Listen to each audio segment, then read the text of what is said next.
I know. I've been putting this video off for a while since, the checkered flag flew on Sunday, but this has got to get out tonight because tomorrow I'm doing, I think it was the Ricky Rudd installment of Thursday night presentations and then a possible Spurs roundup episode since I have yet to review a singular like Robbie Gordon Spurs second round playoff game against these Timber puppies. So therefore, it was literally the SVG show from start to finish. I mean, I get a lot of people didn't like this race, like, kind of like, the whole shebang like Ricky Martin about the Aaron's 499 at Talladega, but I feel like this year's Sirius at the Glen was miles better than the Boarfest we saw last year. What would have been mine and well, basically Emily's birthday race when we were dating at the time, or if it was for Jeff Gordon's 24th birthday, but I get it. The Gen 7 short track, road course and short track package still needs a boatload of work, and so does the restrictor plate package. But I feel like we're taking a step in the right direction, and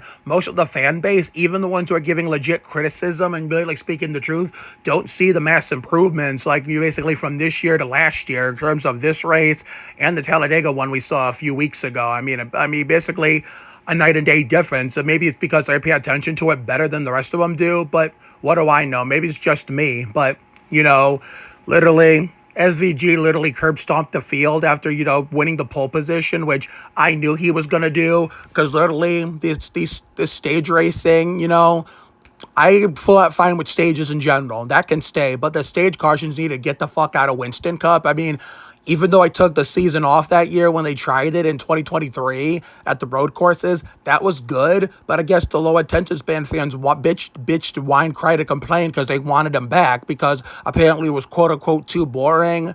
Even though we were one Chase Elliott empty gas tank away from the first ever caution-free race in Winston Cup in the 2023 version of this race since the 2002 EA Sports is in the Game 500 at Talladega, and Junior won his third of fourth consecutive races at Talladega.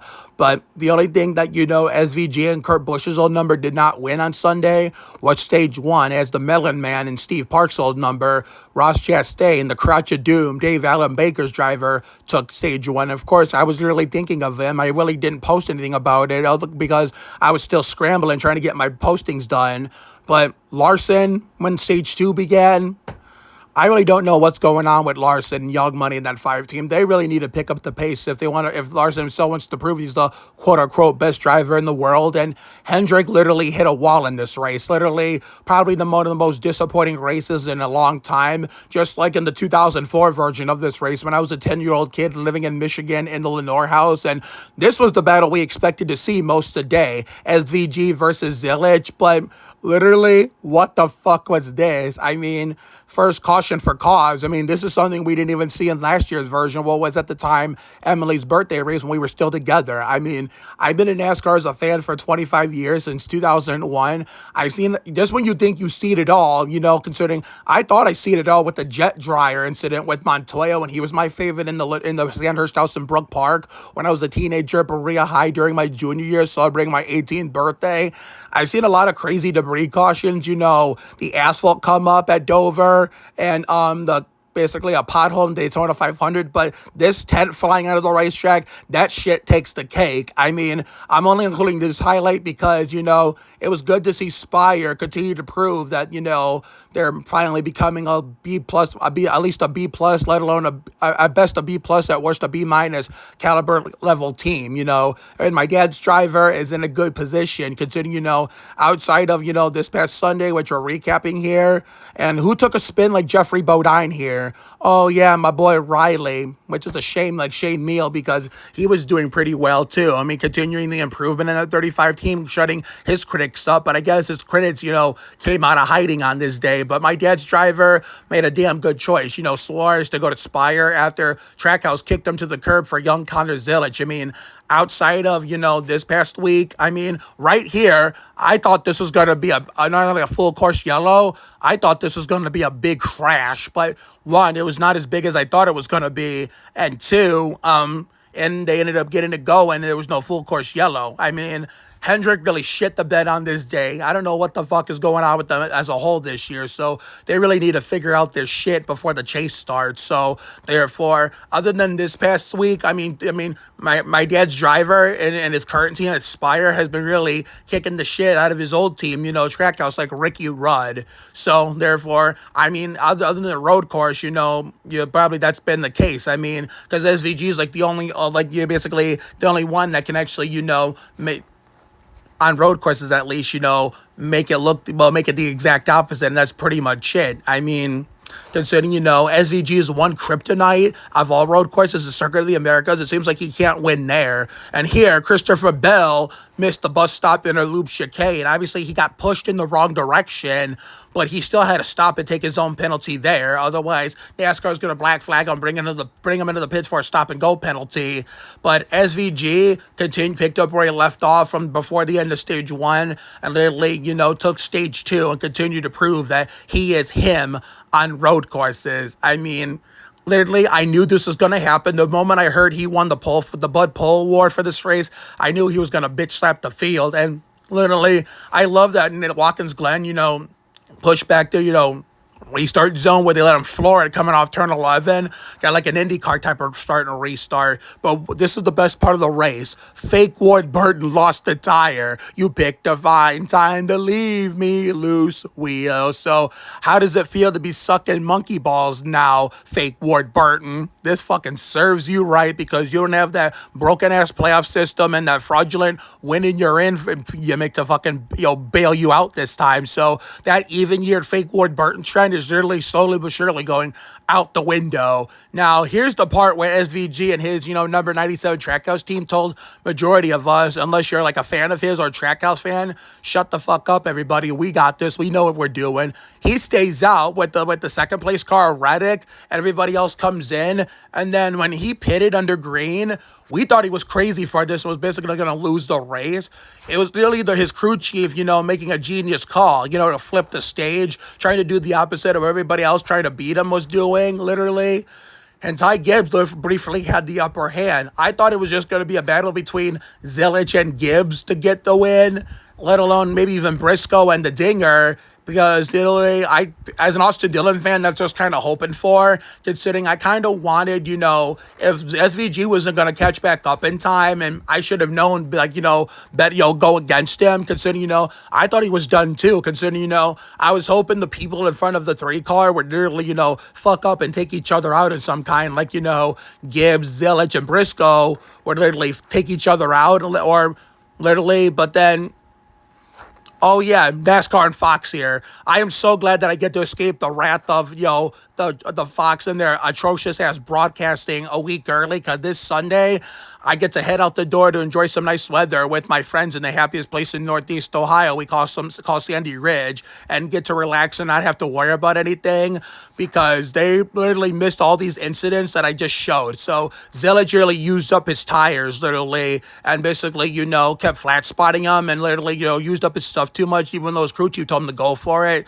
Literally, outside of that, I was hoping Gibbs and maybe Briscoe or McDowell, whoever was in front of the 3-car, would mess up. And then if SVG took obviously we knew he was going to take the lead.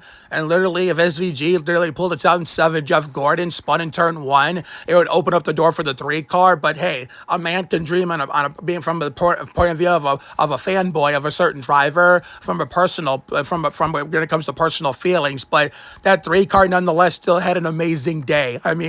RCR as a whole needed that, but nobody was stopping this man realistically, SVG, Shane Van Gisbergen, as he won the Sirius satellite radio at the Glen for the second year in a row, literally. And I have a lot to say about the scheduling this race as early in the year as they did in a few seconds here, but kudos to SVG. If he can figure out the ovals, really silence his critics who say he can only win on road courses and do good there, literally, but also figure out ovals, even if he starts winning on ovals, even if it's not as frequently as road courses, then he should be in good shape, and the SVG critics, let alone haters, will be punching the air and really be in shambles.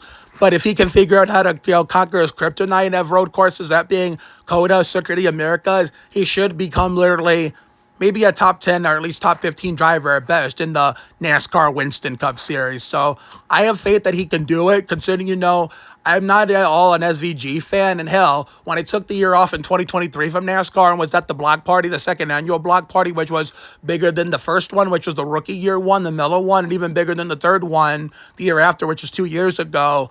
I keep it staying in the loop on NASCAR.com, and literally I didn't even know who SVG was when he pulled off that upset win, but now here we are, and everybody knows his name and numbers, and he's here to stay for a long time, for as long as I can remember. Besides the fact that I'm happy that, I get to escape the clutches of Fox and their wrath and their horrible broadcasting a week early, since I don't give a rat's ass about the Winston All-Star race anymore, and since the 2020 COVID version at Bristol, considering they missed that Bubba spin and the incident with, basically, I think maybe John Hunter spun them, the two Josh Berry incidents, both on the last lap and the one before that with Carson Hocevar. And as much as I hate Cody Ware, and I'm considering as much as I feel like he personally deserved that, literally, the wall was fucking broken. And literally, not only Fox never showed it or mentioned it, but NASCAR kept the green flag out. I mean, I'm happy that NASCAR just got new, people running race control and literally not being too trigger happy with the button. But even then, David Hoot's not retired for this shit.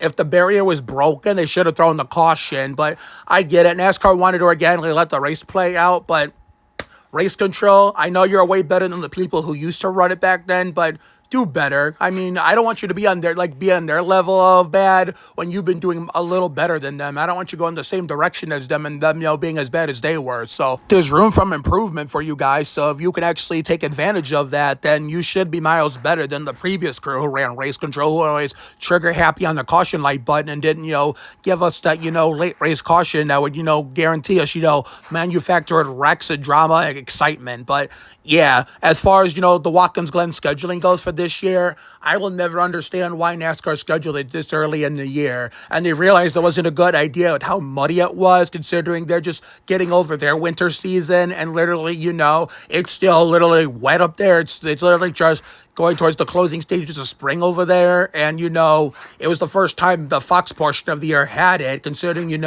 25 years later, because we're always used to it being on NBC Sports, whether it be NBC, NBCSN, USA, or from 2007 to 2014, the Estupido Pendejo Network, ESPN. So literally, I'm glad they changed it and heard all the complaints from the diehards and put it back in the chase, kind of like they did 2 years ago when Montoya came back for that one-off. And for one time, I went back to being a Montoya fan for 1 week while still rooting for the guys I root for now, considering Ty Dillon had not come back up to the Winston Cup Series yet, considering Daniel Hemrick did come back to Winston Cup that 1 year before going back down to Craftsman Truck while Ty Dillon came back up to Winston Cup. So therefore, this will be the first time Watkins-Glen will be in the chase with the OG chase coming back, the revamped version of the OG chase, and not doing that broken-ass playoff era with the broken-ass playoff format. So I look forward to that next year, considering what's going to get bumped off the schedule. And if the Chicago Street Course is rumored to come back next year, but they don't want to replace Chicagoland, so they just brought back the Tropicana 400, I would say, if Watkins is going to be in the chase next year and Chicago Street Course is coming back, well, one of the races that we already have, that's 2 points races, I'd say Darlington or Martinsville, that being the Carolina Dodge Dealers 400 or the Virginia 500, both in the beginning portion of the 12-month calendar year, since apparently if Mexico wants to come back, they apparently just only are really picky on what date they want. They want that very last date before the Easter Bunny 500, off week. So that's what I'm hoping happens, and maybe Fox will be able to have it this time instead of, Prime, but even though, considering, I'm not saying that's a good thing, but at the same time, it'll be nice to have Viva Mexico back. It's just that NASCAR and Fox sucks so much to the point where they're probably going to fuck up that race too in terms of the broadcast, considering Prime did an excellent job last Father's Day, covering it. So therefore, only time will tell. You just never know what's going to happen next. So tomorrow we got the Ricky Rudd installment of Thursday night presentations. I'm taking advantage to the very last of the cold weather we're going to get. So, but shoehorn this next, indoor YouTube video in before we do the next episode of Spurs Roundup on Friday, if we get able to close out the Timber Puppies for what I think be the Carter Bryant or Bruce Bowen installment. I'll have to double check on that. I think it is, yeah, the Bruce Bowen installment, episode 12, because I've been so busy. I've not had the time and the energy to, like, make individual recap videos for each of the Spurs, second round playoff games. So all of them's going to have to go in one video for the Bruce Bowen installment, episode 12, a Spurs roundup. And hopefully late Friday night, we could come in with the same mindset we came into game 5 with and close it out. So that way Sunday, I get to relax with my friends and say, fuck the Winston All-Star race at Dover. But if we can't, then that means I have to do both, go outside or this is going to be complicated. I don't know what time that game 7 would start if there is one on Sunday. So we're hoping that the Spurs can close it out and we can, have fun with our friends outside and not have to worry about anything. So have a good night tonight and a better day tomorrow. Take care, everyone. Good night. And I will see you all for the next video, which will be the Ricky Rudd installment of Mark's Thursday night presentations tomorrow. See you later, everyone. This copyrighted telecast may not be reproduced, retransmitted, or used in any form without the authorized written consent of NASCAR Broadcasting. NASCAR would like to thank all of our fans for your support, and we hope you enjoyed today's broadcast.